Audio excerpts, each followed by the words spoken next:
सारं भुजगेन्द्रहारं सदा वसन्तं विद्यारविन्दे भवं भवानी सहितं नमामि मन्दारमाला कलितालकाये कपालमालाङ्कितसुन्दराय दिगम्बराय च दिगम्बराय नमः शिवाय च नमः शिवाय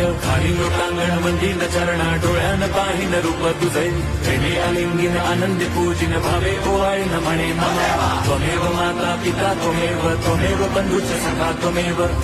विद्या द्रवणं त्वमेव सर्वं मम देवदेव कायेन वाचा मनसेन्द्रियैर्वा बुद्ध्यात्मना वा प्रकृति स्वभावात् करोमि यद्यत् सकलं परस्मै नारायणायति समर्पयामि अच्युतं केशवं राम नारायणं कृष्णदामोदरं वासुदेवं हरिं श्रीधरं माधवं गोपिका वल्लभं जानकी नायकं रामचन्द्रं भजे।